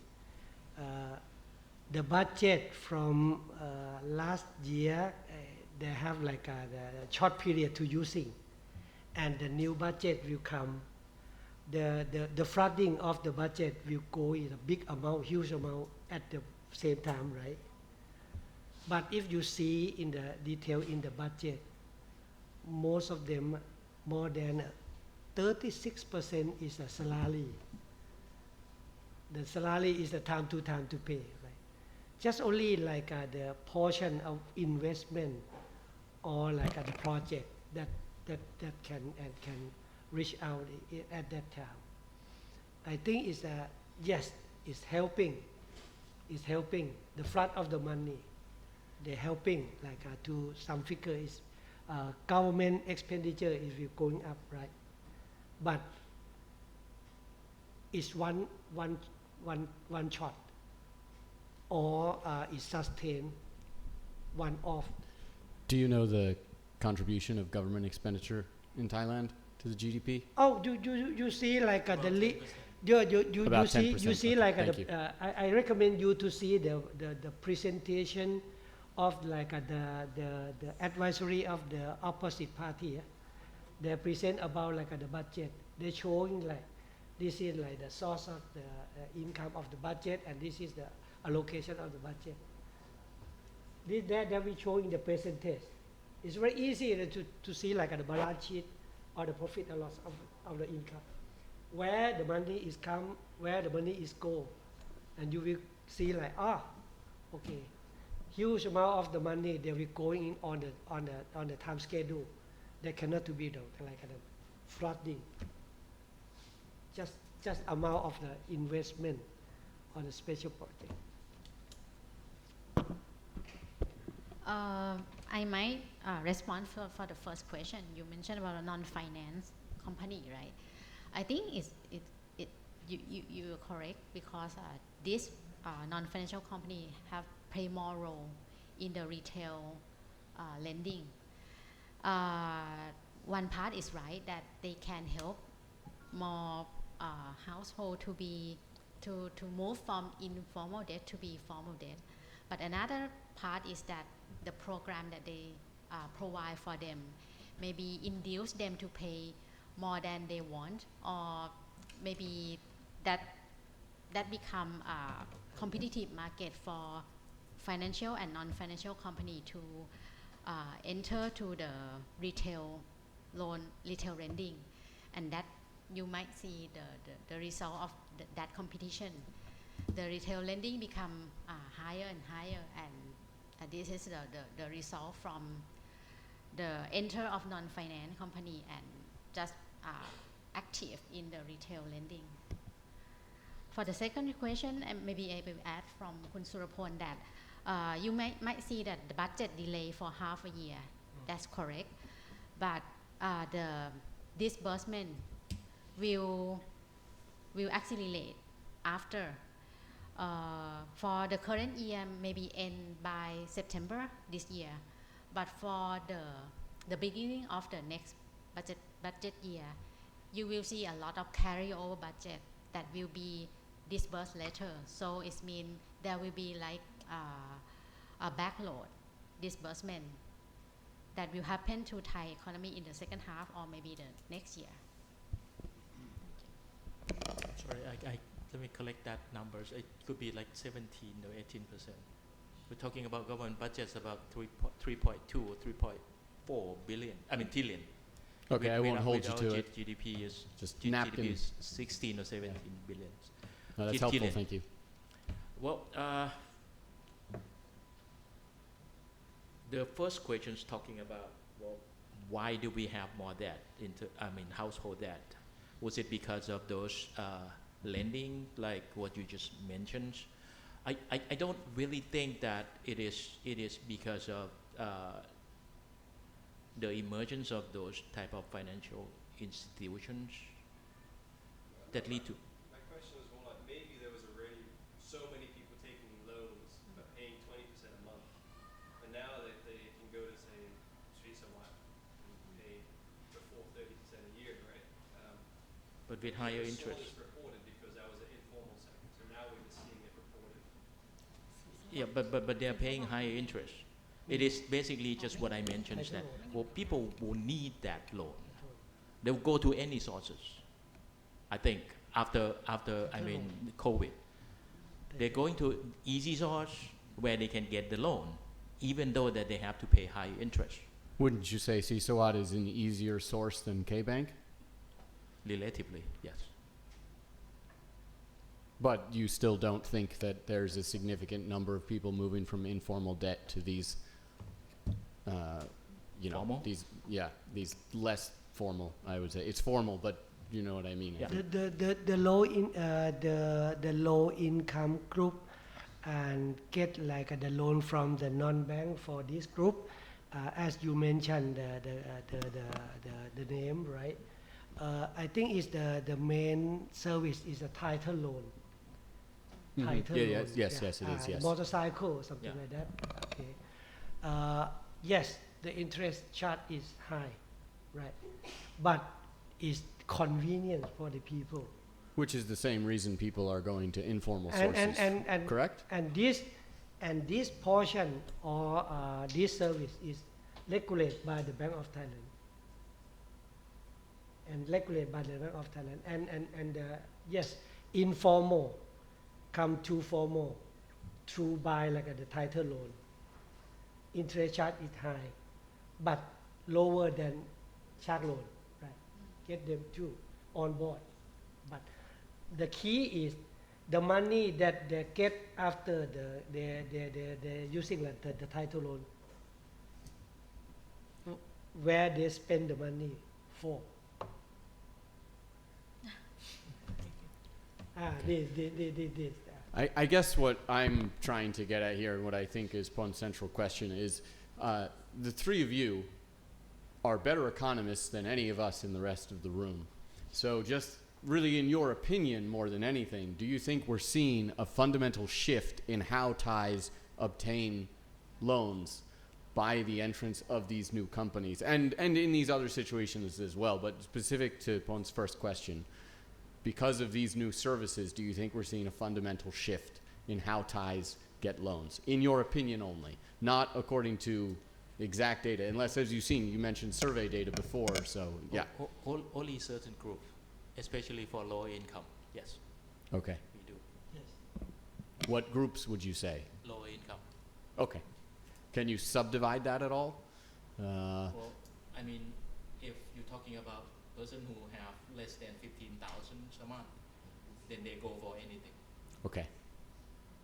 Thank you. Because we also have this problem of higher cost of living after COVID, which does not reflect it in your inflation numbers. Okay. And the cost of living and the inflation numbers are giving you totally different story.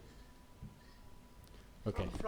From the data is the low income group who have like the income less than 15,000 baht a month.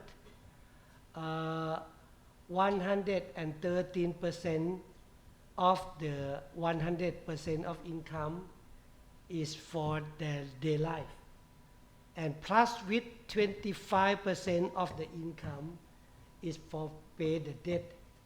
Today in the realistic, 138% of their income is the total expense that they pay in every month.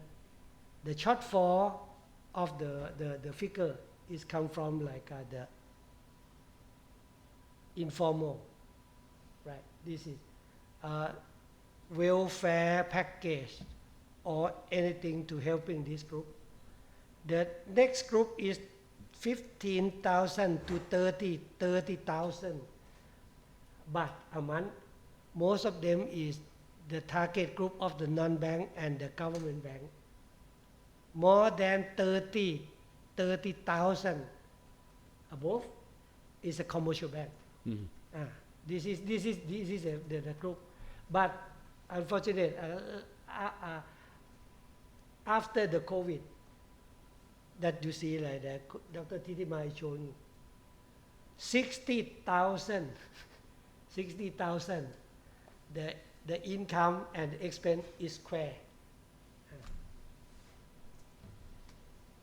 Okay.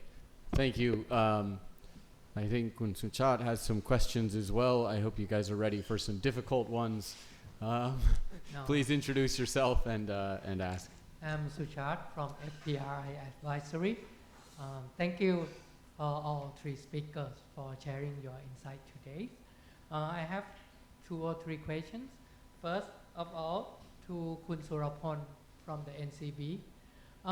When you mentioned about 8% NPL from your database, but when I listen to or read through the financial statement of those listed financial institutions, they always refer to their NPL around 3 to 6%. So could you reconcile these two, or are they hiding something, as you might suggest, from your database? And my second question to all three speakers today is, how would you rate the Bank of Thailand's policy regarding this consumer loan and this high household debt? Especially when I observed that in the past 2 years of rolling out this so-called responsible lending, what I could see from the macro number is shrinking consumer loan and or slowing down of the consumer loan growth and rising NPL. So that's the second question. How would you rate this policy and their intention?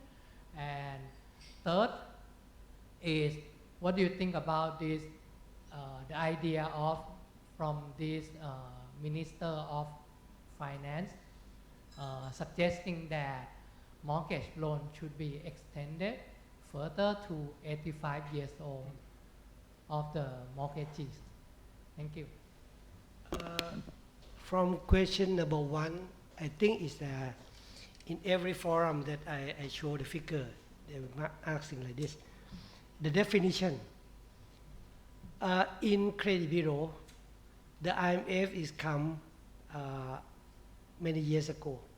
They recommend for NCB to be reflect the NPL is very easy. Count by account with one condition. Delinquency more than 30 day, more than 30 day, classified to be like a special mention. More than 90 day, classified is the non-performing loan. Don't concern about collateral. Don't concern about the reserve, the low loss reserve. In every account on balance sheet of the financial institute, count it with condition, delinquency, count day, okay? Normal loan is mean like delinquent less than 30 days or not delinquent, okay? Number two is the definition is the information that come to NCB is come from all financial institute, 152 financial institute today. Bank, non-bank, consumer finance, card company, motorcycle hire purchase, leasing company, government bank, microfinance, all of them is come to me. Okay. But the report that you mentioned about the NPL is 3 or 4%. The definition is different. One, come from only bank, commercial bank. When you asking them that the NPL that you're showing, you classify from what financial institute?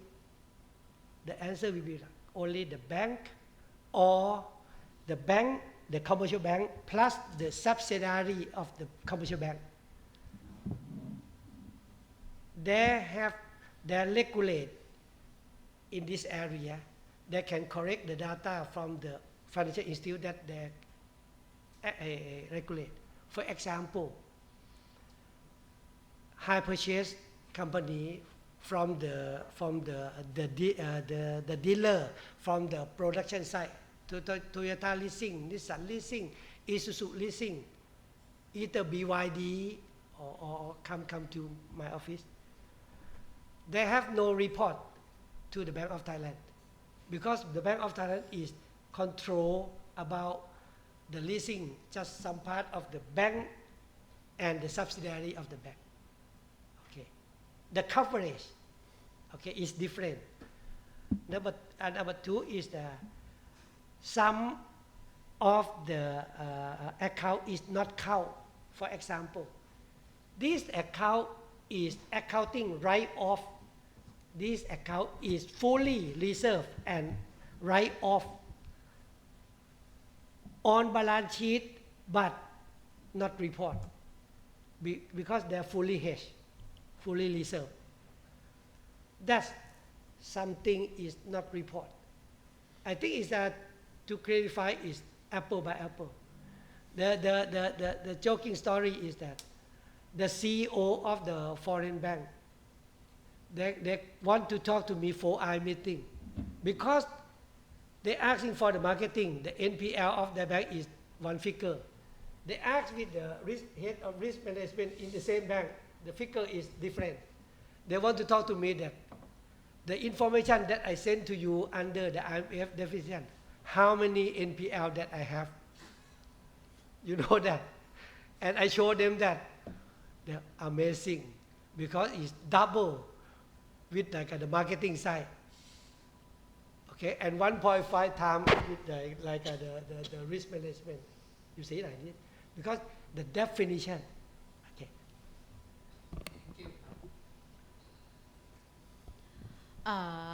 To respond you about the responsible lending, right? How we read this policy intention. I think if we try to see the intention for the Bank of Thailand, they would like to correct the debt cycle for the household. I mean, they look at one individual. This one might have existing debt. So they put this program in terms of to correct the debt restructuring, the persistent debt. They have some package to resolve the existing debt, to reduce the stock of debt, and also the lengthen the part of repayment with the lower interest rate charge. I think that one part.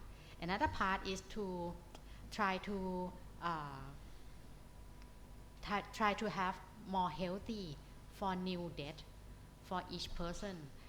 That's why they call responsible lending. That means the lender shouldn't promote the campaign that induce the customer to be more debt compared to their ability to pay in the future, something like that. Because earlier I think the lender can issue any program that can induce the consumer to get the loan from them, and that's the one question. Another thing you asked about the mortgage loan, right? The extend the age of the debtor to be 85.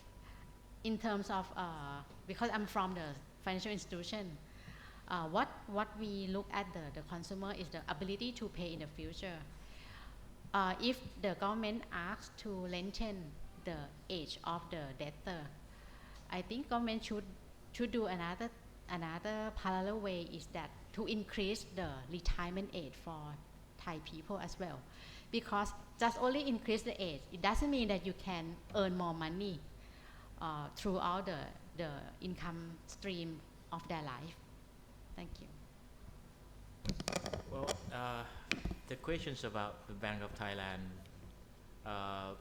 trying to solve this, or trying to handle this debt, household debt, was, I would say they have done good jobs in terms of setting up policy frameworks, guidelines. But in terms of practice, they don't have, well, they don't have capacity to do that. They come up with guidelines, they come up with policies, and they will have to ask financial institutions to do that job for them, right? You come up with the policies, and then, well, this is what we'll do with household debt. For example, agriculture loan, for example. Household who are in agriculture. And then you ask Bank of Agriculture and Cooperative to do that job for you. But the bank have their own incentive, to handle that particular debt. So when it gets to practice, I don't think that they are going to be implement that particular policy or that framework to the policy objective. Yes, you can set up KPI, you can set up whatever you need, but they are going to find a way to get around that. But the real problem is going to be there. So if I'm going to rate how they have done so far, is that, well, the number shows that, well, you have frameworks, you have everything's ready, you can actually go out and implement that, but you don't have capacity to do that. And then, like I just said, the policy will comes out like, it is like a top-down policy, and it is one-size-fits-all. You go there, and most of the times you ask those people who are actually borrowing money, and then you ask them to cut down on expense. For some family, they would say, well, I cannot cut down on expense. What should I do? Buying less meal for my children? They cannot do that. And you, in terms of implementations, it's very, very difficult, I think. So with that is the question. So the second question is talking about extending mortgage loan to longer period of time. So I don't think that is really matters. Just like Dr. Thitima mentions that, well, you extend that to 85, but it doesn't mean that people getting 80, they are going to earn any more income. And how can you service that debt, even though, it is just the calculations you divided by 30 or 40 more instead of divided by 20. I don't think it is actually having any impacts at all, I think. But if you extend that into 65, it could have some impact. 65, 70, for some family they still can earn for income. Okay, thank you all very much. I think we can conclude it there. If you have any other questions you'd like to ask our panelists, please rush them now. But I think you've given us all a lot to think about. Thank you very much for your time, and we hope to see you again. Yeah, thank you. Thank you.